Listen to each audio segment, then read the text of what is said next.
Hey guys, hope everyone's okay today.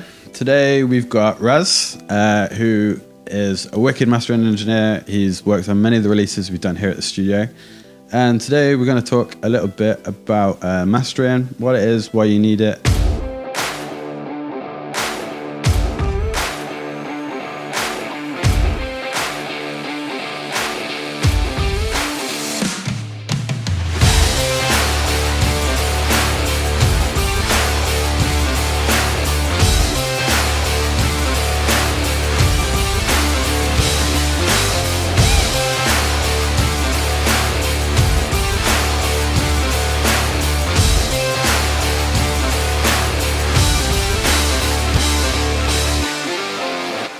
So, mastering, man. A lot of our audience are younger bands, sort of less experienced bands, and some of the guys don't really know what mastering is. It's a bit of a black magic sort of weird art form.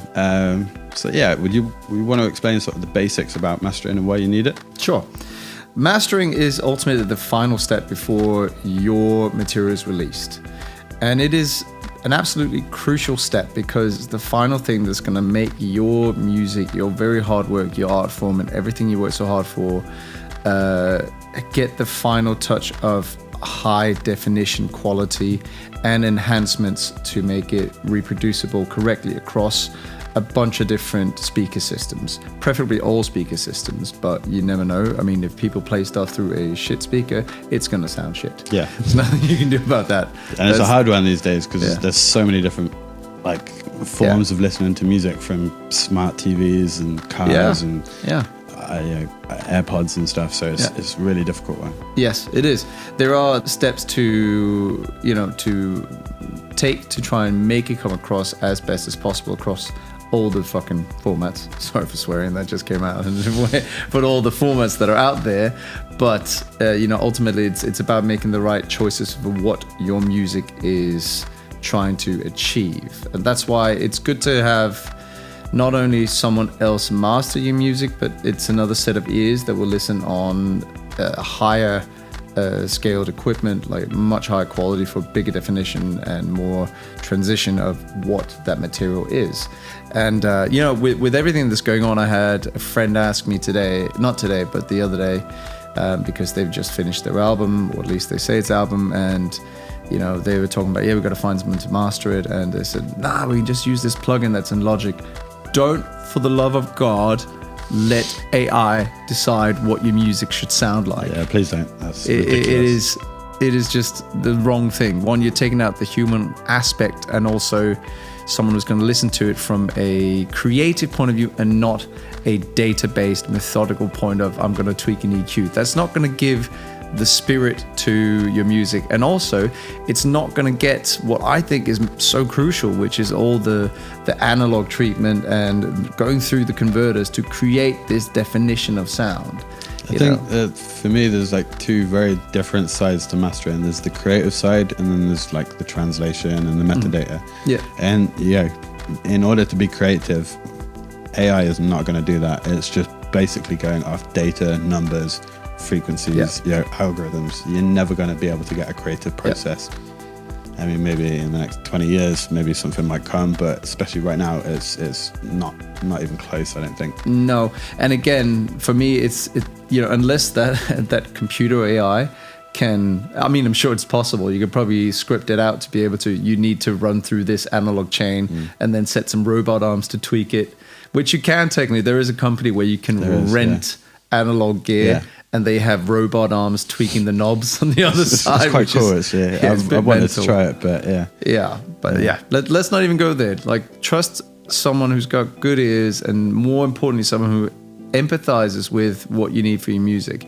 I find that there are some mastering studios where they're just getting slammed with pressure deadlines of you need to do 10 albums in a day. And I don't know how they do it, to be honest. Like, I like to take my time and listen through material to find the intricate details and what's the song and the music trying to do and speak to me as directly. And I think each song's different as well. You've got to treat it. It's not just a preset, throw on the whole album and off you go. Nope, not at all. I mean, and talking about that, every mix is going to be different to some degree. So you gotta, you can be quite, consistent throughout the mix process, but depending on how your entire production process is, everything can sort of fall a little bit apart from that chain. So you know what we're talking about. Absolutely. Some of my early mixes. So can you sort of, because I've had a few questions over the past couple of months about, you've got mastering and then things like Apple mastering and also like vinyl mastering as well. So obviously there's some big differences between those. Can you explain those a little bit? Yeah, so with the digital medium of streaming, all the different streaming platforms, they all have what they like to say that their requirements and what they like you to send to them, so your music is as competitive in terms of loudness when it gets put through their codecs for their streaming platforms. So there's a lot of debate about that, about the requirements. They're not really requirements, they are standards that they like you to send across to them so it translates best possible. But honestly, most of the engineers that I know and speak to, they will do it to what's right, what sounds good. And ultimately that's what you got to do, because you can smash everything into the limiter for CD so it hits as loud as possible level with creative choices on retaining dynamic range. And then you can also just do it ultra dynamic competitive, so you aren't hitting the limiter as hard and getting as much loudness out of the master. And depending on the music and genre, that's definitely something you always want to bear in mind, such as classical music doesn't need to be smashed to bits. That's not how it is. But when it comes to the streaming platforms, it is really a creative choice of what sounds good for your music. There are some things, such as if you are mastered for iTunes as iTunes approved, or whatever they call, they've changed the name of it a couple of times. There are some things that you have to do, such as have a true peak max of -1 dB, for example. All of the different streaming platforms have different... And they're changing as well, man. Constantly. Like, literally every 3 to 6 months. Spotify especially, man. Yeah, but Spotify is a whole nother kettle of fish we can talk about, because I have no love for them whatsoever. No, I actually found out the other day that I think they don't put anything above 12K, I think it 16. is. 16. It's just cut off completely, man. It came out with a new RX editor from Isotope, where someone just did the whole comparison, because you can compare all the different codecs and releases and what happens there. There are other software that does that, but the fact that they just cut everything above 16K is like, what? What? Okay. Cost them a few extra thousand for the rest of the frequencies. Honestly, that is just criminal. Like, that is them making some creative choices that are not okay. You can talk about the top end, but you shouldn't mess with music that way. They do it so it translates even more so on various speakers, and I'm guessing it's also something to do with their codec and how small the files are. It's really easy to stream. It doesn't need buffering like things like YouTube and stuff. But I think it's important for a lot of artists to understand that once your track is out there in the world and it has been mastered, that these codecs and the encoders that each streaming platform have their own sort of unique sound. I'm not going to say it's a sound that any of us prefer. I think a lot of times it's very compressed and quite noticeably different listening to the master from the streaming, but it's definitely something to expect. If your track, your EP, your album comes out on YouTube and then you listen to it on Spotify, they are going to be slightly different. That's correct. Yeah, they will. And I think and also obviously they normalize the level as well to match for their platform. And what they will often say, and to people who don't know this LUFS is the standard currently for loudness that people measure to, which is an average of loudness. And I won't get too nerdy into that, but it's a new format. So when new people or new artists look at what they probably thought was going to be decibel, etc., it's actually referred to as LUFS, which is loudness units on full scale from memory. There we go. Smart stuff. bit of nerdy stuff. Anyway. So what about things like vinyl mastering? Because that's in a different world on its own, man. I mean, vinyl mastering, and interesting, if we go back to the streaming, some of the streaming platforms are now obviously working harder to create lossless audio, so higher fidelity, which is higher quality than you have on CD. Where CD, someone's just come out with 100% lossless streaming, have they not? Have they? I've not seen this. I think so. I can't remember who it was. I mean, technically, lossless is just it's a 24-bit but a 48K. Yeah. You know, and there are higher res ones out there. I think it's Deezer that actually do 96K now. I think so, yeah. You know, and that's great. You do, I mean, not everyone's going to hear the difference. Not until you start and sit down and work between, okay, here's 48, here's 44, here's 96, here's 24-bit, here's 16-bit. You do really, and it's more about, like I think we talked about this, it's more about resolution. So if you imagine like a photo or whatever, you know, or a video that's either a photo that's going to be slightly out of focus to becoming really in focus and sharp, or high definition to 8K, you know, that's really the difference in terms of how you should understand. And I think most people aren't going to like hear it. I think, it's fair to say a good 90-95% of just normal music consumers aren't sat in front of thousands of pounds worth of speakers and acoustically treated rooms and things like that. Yeah, they are listening on day-to-day consumer, cars, TVs, phones, laptops, AirPods, that sort of thing. The radio. So in order to sort of hear the difference between, say, 48 and 96, is they're not necessarily going to hear that difference. I think they might be, I mean, depending on what you're listening on, you might be able to hear it, but it's more about understanding the difference. And you're not going to understand the difference until you do a quick A/B. You know, I mean, I think the standard timing for your brain to remember one versus the other in an A/B scenario is about 5 seconds. That's like after that, your brain just dumps the memory. So it's hard to hear the difference. Huh? I feel that, man. You and me both. But anyway, vinyl mastering is a very, very different process. You can't use the same masters because when you send it to either whoever's going to cut the lacquer, there are some parameters you need to take into account, not only in terms of the audio and the sound, but also especially loudness, because they will be cutting, obviously, the lacquer with a very thin needle to make sure that the grooves, which is literally like when you see in digital format your wave shape, that's literally what is in the vinyl, but it's just microscopic. You know, so there are, when you see in a digital format how what you do in terms of processing, etc., affects the shape of that audio waveform, such as a limiter will max all the peaks out. So before, whether it starts as that and goes down, you know, when you whack a limiter on it, it's going to enhance everything. So if you imagine that on a vinyl lacquer and all the grooves all of a sudden become really wide, you know, this is the thing, you are limited to time, as in time and space, on a vinyl record. There isn't limited time like you have in a digital format or even on a CD. Even CD is limited to a certain amount of time, but you're even more limited on a vinyl because of the cutting length. So you have to really bear in mind, one, your album layout. How long are the songs? How loud are the songs going to be? Because... So am I right in thinking, and this is just going by memory from the last one that we did, it's around about 20 minutes per side is sort of the hot spot. It's like that. The moment you start to cross that, you're going to start to run into, the further you get into the album, as in close to the center of the disc, you're going to start to degrade the quality. You start to lose both loudness, you start to lose top end, just because of the lack of space. You know, well, it's a bit more than just a lack of space, but it's the way that the medium is. So if you have an album that's, you know, you have an hour-long album, you're going to need more than one disc.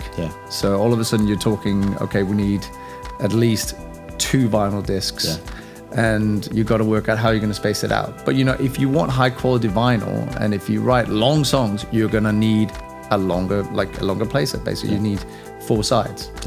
You know, but if you got short songs and stuff like that, you might get away with it on one record, or one LP. It just depends, really, what your budget is for one. Because vinyl isn't cheap to make, but it's I mean, it's awesome. I love vinyl. It's fantastic when you get it. It does have a different sound to, you know, what you find in your digital releases or CD releases, just because you cannot limit it as hard, because that's going to affect the cut of the grooves. So you hardly do any limiting, for example, on vinyl. You might just have a limiter on there to just control something. And there's a lot of different factors that you've got to bear in mind when you do things such as mastering for vinyl, such as you've got to control the stereo width, you've got to control the low end. The needle doesn't like certain things when you're doing those processes. And if you overdo them, or if there are some elements in there, it's going to compromise some of the cut. It's not going to destroy it, but it will just compromise stuff as loudness, etc. Because if you have a big sub boom, etc., again, that's a massive low end and a big sort of cut, and that will just again affect how much of a cut you can go around. I was talking to another mastering engineer a few weeks ago, and he made the connection that's kind of like a Richter scale for earthquakes. If it's a little needle, and if everything's happy, it's just happy going along. But the second something big comes on, that thing is going. That's a fantastic analogy, because that's exactly what happens on the cut in the grooves. So you gotta, from one side, you know, in the mix you can sort of do what you want, but you got to be prepared for when it gets mastered, and it has to be a separate master to bring it back, the digital or CD. When it comes to vinyl, because you have to take very much different approaches to it. Such as also like, you know, stereo width. You want to make sure that you monosum as a lot from a certain frequency, depending on the material. You know. I don't know about you, but there's always a big sense of once I finish something for vinyl, because it's like you've had to work hard for that. We're all doing stuff for streaming and CDs and stuff every day, pretty much. But when there's a vinyl thing comes across, it's like, okay. I think get thinking hats on a little bit. You gotta, because, you know, there's a lot of money riding on that. You know, this is why you get test pressings done to make sure. I mean, I think I told you about when we did the last Light into the Nations 2020. We always do a test pressing anyways, and we got the test pressing back, and the label sent it to me because I have a record player and they trust my ears. He immediately said, this is totally off. You know, this is not correct. And everything was, I can't remember entirely whether it was up or down, but something had gone wrong with the cut. So semitone down and slower. I think it was something like that. It was either semitone down, or it must have been that, because my whole formant and timbre in my voice had just gone a lot lower. It's like, that's not my voice now. So immediately, this is a mess. And then you have to do the debate of, well, whose problem was it? Was it the mixers? Was it whatever? No, it was very clearly, it was a problem in the mastering cut and the lacquer cut. And we did find that, you know, or came to that equation at the end, and then I think because it's such a big process for vinyl, you've got to have a test. It takes time. It takes a little bit more thinking to really get it right. But you've got to test it, because it's not like a CD where you can pretty much guarantee that once the CD comes out, it is pretty much what you just heard on the speakers. You are then taking something digital and making it analog. And like you said, vinyl is expensive. So in order to commit to however many you're pressing, 200, 300, 400, 500 copies, you want to make sure that you get that test and you give it as much time before. Like, don't ever cut vinyl on a deadline, because you're gonna lose, you're gonna get hurt, you're gonna get stung. It's not gonna be I would always say, you know, speaking of deadlines are really good to keep yourself in check, but always make sure you double check, and always make sure that all the processes in your chain are done correctly. You know, once it's out, it's out. And you can't, well, you can do recall, but again, that's just a massive waste of money and time and whatever. So, you know, check your list, make sure everything's done. And don't forget, like when you send, and you know this because we have the conversation, like when you send the mixes off to mastering, it's either, depending who you work with, like we have a great working relationship, so I can sort of say, maybe you want to quickly check Fix this, mate. What are you maybe doing? this. You see this click in the pop, you know, I can remove that in RX if you want me to, but technically it should be done on your side. So when people do mixes, like check them again, check it 3 times, check it before you send it off, unless you're working with someone that will have that kind of dialogue and go, actually, you know, you should maybe want to fix this, or did you leave the limiter on your tube bus for monitoring? Of course I did, again. No, that's only, I think we only had that once, wasn't it? Yeah, but also I got caught out the other day doing it as well. But dude, man, I mean, sometimes we get tired under pressure and tired under deadlines, and it happens. So sometimes it's good to just have a little bit of a cheat sheet of check. Did I do all these before I send it off? I think that leads nicely on to sort of my next question is, as a mastering engineer, what are you looking for from a mix that's sent to you? What do you require from the artist, from the mixing? Again, there can be a dialogue about that, because most mastering studios will say they will want a certain amount of headroom, which is great. I mean, you've got to leave some headroom, otherwise you're not leaving as much dynamic space. But again, anything has to be taken with a professional courtesy of, well, maybe you as the engineer, you want to have this effect. So where some would say, I don't want anything on your tube bus or your stereo out or your final mix, I'm inclined to say it's whatever the song needs. I would always say maybe don't have your EQ on there, because, and obviously some people will mix with it, and I'd say don't do that, because you're fooling yourself. You have to remember, you have a massive puzzle to put together to work out this creative piece of music. If you're already going to put something on the stereo bus that's going to enhance stuff, you're blurring the entire puzzle. So there are stuff like EQ, I'd say take it off, just for your own sake. You want to be able to mix without that. But something like a compressor or anything on your tube bus, if you want to have something that solidifies that little bit, and again, a lot of mixing and mastering is about a little and a little and a little and a little, and that creates that big sort of fantastic sound. And more so, with talking about the little and the little and the little, like working towards various ways to create a great crest factor on your waveform as your mix is what's going to ideally give you the best sort of sound for ultimately, and headroom for mastering. If you've got like your sub booms that's going to have a massive spike somewhere in the mix, well, that's probably going to hit the limit a bit early, etc. So there are things like that you need to take into account in your mix. But from a mastering point of view, you want to have enough headroom, anywhere from like 5 dB, and whatever you think is going to be good. If it's lower than that, then you might have noise floor issues. I think it's not what I look for. It's like, I want you to make the choices that you want to make. Bear in mind that you're handing it over for another process.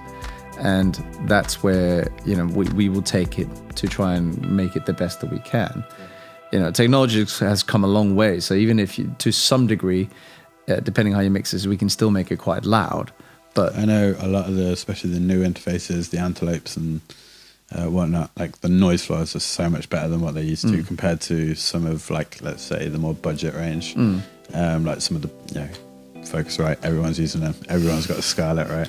I hate the Scarlett. Yeah, if I had £1 for every time I got sent a mix, recorded on a Scarlett.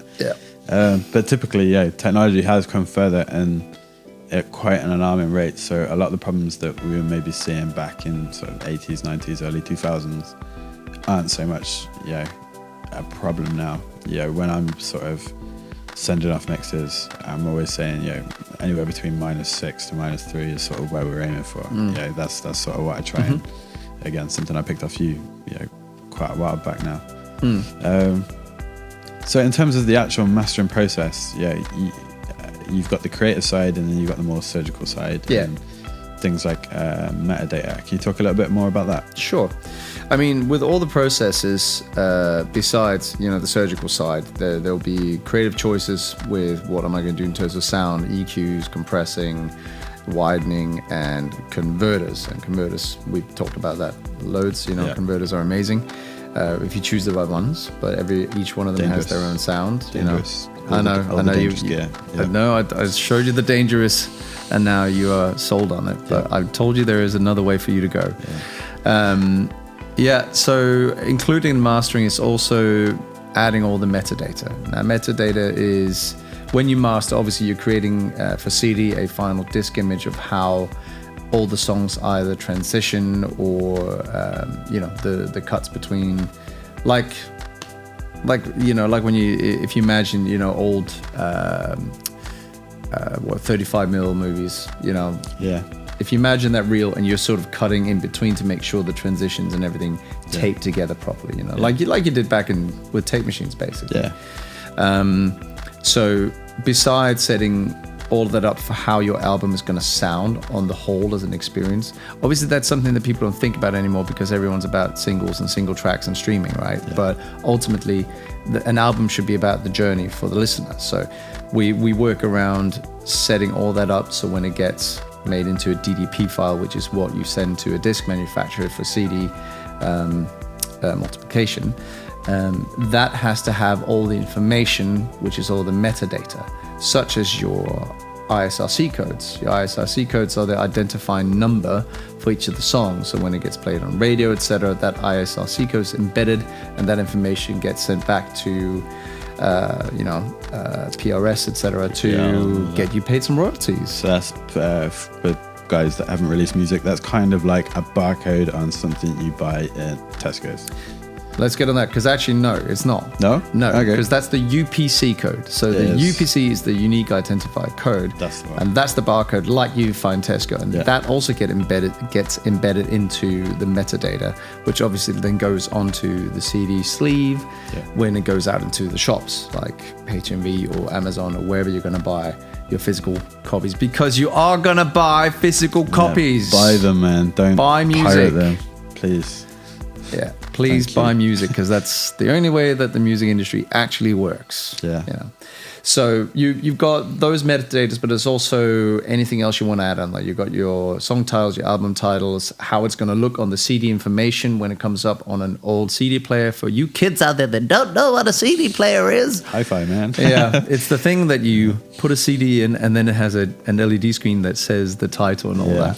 And also, for example, part of the metadata and stuff like a DDP is that I'm guessing not everyone's going to know this, but there are some of those albums where you put the CD player in and you go driving and it ends and it just keeps playing, it skips a track, and all of a sudden you're at track 66 and all of a sudden there's going to be a voice coming on, "Hi kids, did you like the album?" or something like that. What? So there's a lot of little Easter eggs that you can do in the man. DDP that they used to do back in the day. That's pretty cool. Yeah, it's a fantastic feature that you don't really have people doing anymore because everyone's just obsessing about track 1 to 10. That's the album. Yeah. But you like, I can't remember the albums. I think it was maybe it was him that I had an album from, and like right at the end there was track 99. All of a sudden it was a studio rehearsal or whatever, them joking around. Or Papa Roach did a really cool one where there's like, I don't know, a minute and a half, 2 minutes of silence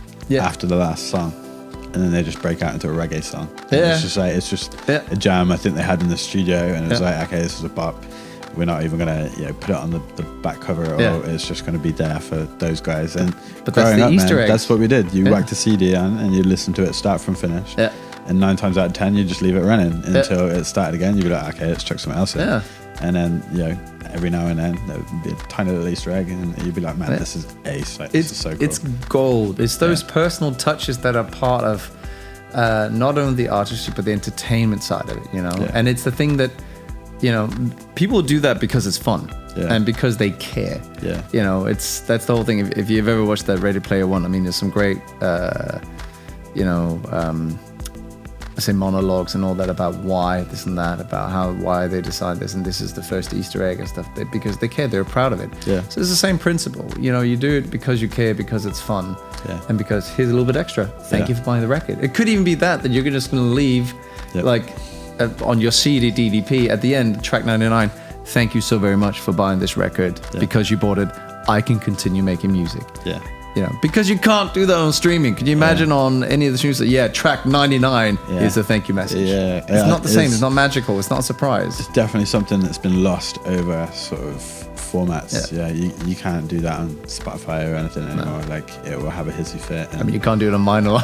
Well, here's vinyl disc 10. You just have to go through silent spinning on 5 extra vinyls. You got 6 vinyls of silence, but it sounded right. A few crackles and pops maybe. Yeah, exactly. You get a little bit of that. A little bit of dust. For metadata as well, you include it like single artwork, the album artwork in that as well, correct? You can. Like for the moment, that only works for MP3. I always ask if people have a piece of artwork to add to it, because it's great to just add it, and when you render out your MP3 versions in case you want to send something to a label, because you don't send your WAVs to people, you send them compressed masters.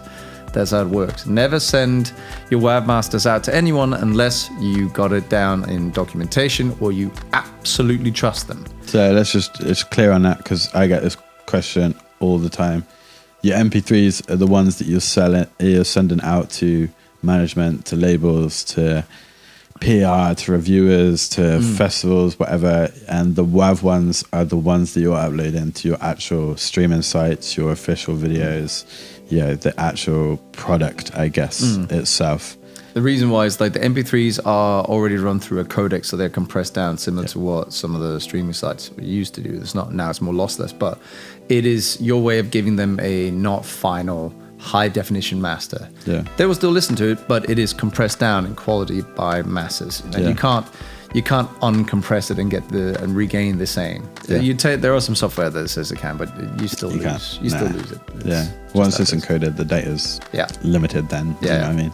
You can maybe bring a few bits back through algorithms and whatever, but it's never going to be truly what it was. No, and why bother? It doesn't matter. But like send your MP3s out to people that just need to listen to, review, whatever. And again, this is why if you have the artwork embedded into that metadata, it just looks better. Yeah.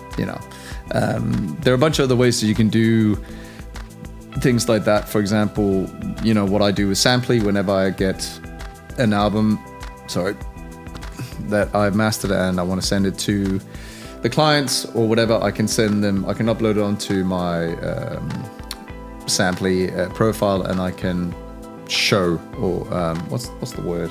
Not display. Well, display. Yeah. And you can display it out for them, and the artwork is there. There's a lot of nice little features on there, and that works great to send to either labels as well or anyone else who needs to review it. It's kind of like a private streaming platform for between you and the artist before it goes out to public streaming. And it's 100% WAV. It's not gone through codecs. It is what the masters are supposed to sound like from. It's a little bit better than Google Drive. A lot better than Google Drive. Yeah, we won't start that one. But yeah, man, I think that pretty much covers master, I think. Yeah. But yeah, man, just talking that through. And where can people find you, dude? Oh, you can find me through Jay most of the time. If you're going to be here recording with Jay, you can always put me in touch, and we can talk about your mastering, what you want to do, and see what creative pathways we can take. Otherwise, my website is rawsoundstudio.co.uk, and you can hit me up on that. Just ping me an email, and I'm always happy to chat like music. It's all about getting the right result for your artwork, for your art and your intentions with that. I think it's not only just about mastering. Like, if anybody ever wants to have a chat or have any kind of discussion about what they should do, I'm always happy to have a talk. Definitely. We're all here for the same reason. We're here to, hopefully we're here for the same reason, and we're trying to change the world and make great music with great music. But always happy to talk. Thank you, dude. Pleasure. So I hope you guys enjoyed that. We've got a few other videos lined up over the next couple of weeks. If you've got any comments, questions, pop them down below. Get in touch. If there's anything you want to see, let us know. And until next time, take it easy, man. Nice one.